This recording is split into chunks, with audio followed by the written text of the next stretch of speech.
Fíjese que persisten las conductas discriminatorias en la capital del país. Las razones son muchas, son distintas, pueden ser hasta variadas. Esta mañana nos acompaña aquí en el estudio Jacqueline Lost, presidenta del Consejo para Prevenir y Eliminar la Discriminación de la Ciudad de México. Jacqueline, nos da mucho gusto tenerla con nosotros esta mañana. Bienvenida y buenos días. Muchas gracias por la oportunidad de poder precisamente compartirles qué pasa en la Ciudad de México en materia de trato igualitario y no discriminación. Y bien lo decías tú, el nivel académico detona las conductas discriminatorias, pero lo hace también el color de piel, las preferencias y orientación sexual y la situación económica. ¿Cuál es el, digamos, factor más importante? Yo diría que es una suma de causas con motivos. De hecho, la encuesta se divide en tres partes. Una es la de percepción, que nos dice la ciudadanía cómo ve el escenario, cómo ve la plaza pública en materia de trato igualitario y no discriminación. Y la otra son los testimonios. Y en los testimonios, 2 de cada 10 personas nos dicen que alguna vez han sido discriminadas. Y nos dicen 3 de cada 10 que conocen a alguien que ha sido discriminado. Los motivos son muy semejantes. Obesidad, sobrepeso, forma de vestir, forma de hablar, apariencia, edad. Y cuando les preguntamos si conocen a alguien que ha vivido discriminación, en ese momento sale el tema de la homosexualidad.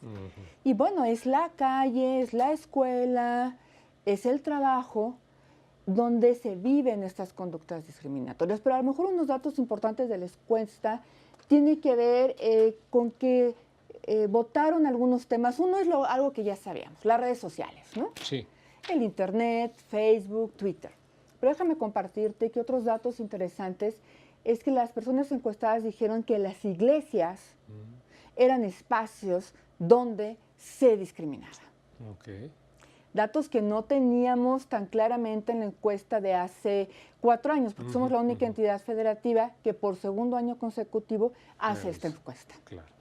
Quizá una de las preguntas que me ocurre sería, licenciada, en este sentido, ¿has discriminado tú alguna vez en tu vida? Y a ver cuánta gente contestaba, ¿no? Porque se les pregunta si han sido discriminados, pero pues digo, ¿cuánta gente no ha discriminado en este país, en el mundo y en la Ciudad de México, que es el caso que está usted analizando? Claro, aunque era fíjate que lo pensamos, como abordar esta encuesta, pero lo que teníamos miedo era las respuestas negativas, porque bien tú lo dices, muchas personas hemos cometido o han cometido esta conducta discriminatoria, pero no lo quieren reconocer. Sí, exacto. Muchas veces se cataloga como, es una broma, ay, no te aguantas, ¿no?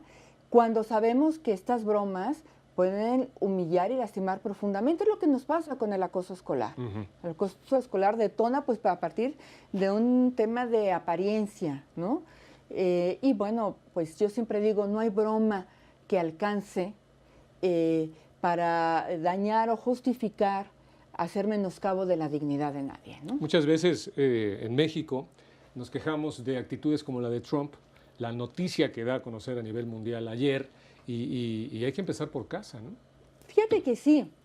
Además, en ese sentido, durante muchos años se decía que en México no había discriminación, que había desigualdad. Siempre se quería colocar en un tema de pobres y ricos, que si ciertamente es una expresión de la discriminación, no nos reconocíamos como racistas. Quizá porque el tipo de racismo que se vive en Estados Unidos pensábamos que no era semejante al que se vivía en México. Pero el grupo más discriminado, aunque ya con datos un poco a la baja en comparación de hace 4 años, siguen siendo las personas indígenas, sigue siendo el color de piel. Y bueno, además, un desconocimiento o un no querer reconocer que nuestro país fue formado y que viven, por supuesto, personas afro. Entonces, todas esas negaciones, tú lo dices muy acertadamente, vemos lo que pasaba en Estados Unidos, pero no queremos reconocer que en México, y en este caso la Ciudad de México, a mí cuando me dicen, ¿qué es la Ciudad de México? Yo digo, la Ciudad de México somos más clasistas que homofóbicos, por ejemplo. Sí. Tenemos mucho más conductas que tienen que ver con el racismo, con el clasismo, que con conductas homofóbicas, ¿no? Aunque ciertamente la misoginia es la primera causa de discriminación, es decir, el tema de género entre hombres y mujeres. Las mujeres somos muchísimo más discriminadas que los varones. Las mujeres nos discriminan por ser lesbianas, por trabajar estando embarazadas, por ser trabajadoras sexuales, por ser trabajadoras del hogar. O sea, hay una serie de motivos que nos detonan estas conductas discriminatorias. ¿Qué nos queda hacer ante esta discriminación? Vaya, ¿no? Se pregunta cómo le vamos a hacer para combatirla. Pues yo creo que ahí es en donde la encuesta da y bota datos muy alentadores. El 58% de las personas encuestadas nos dicen que están dispuestas a modificar su conducta discriminatoria, pero que se reconocen como los sujetos que la detonan. Esto es una gran noticia. Y lo que nos dicen es, a ver, necesitamos respeto. Perdimos el respeto. De repente pensamos que estos valores universales como la honestidad, la paz, eran como pertenecían a otro sector de la sociedad y no son los que nos ayudan a armonizarnos como sociedad. Entonces retoma el respeto. Yo siempre digo, no se trata de tolerar, no me hagas el favor de aguantarme. Respétame y recuperar estos valores universales y sobre todo, y la encuesta lo dice en dos sentidos. Educar para no ser discriminado, pero educar también para no discriminar. ¿Qué viene hacia el futuro, licenciada Loaste? Pues lo que viene es que a partir de esto se elabora política pública y legislativa. La encuesta es una encuesta amplia, muy amplia, no solamente a nivel de la Ciudad de México, sino a nivel delegacional. El jueves y los invito en el Zócalo.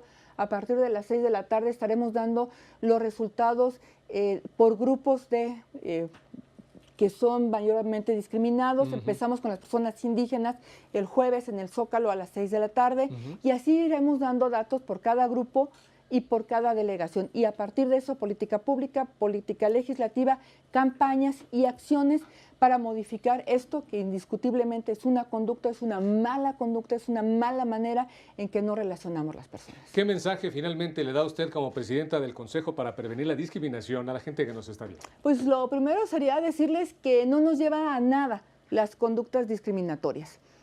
No somos superiores, no somos mejores más unas o unos que otras. Solo existe una sola raza humana. Ni el color de piel, ni la manera de pensar, ni la manera de hablar nos hace diferentes.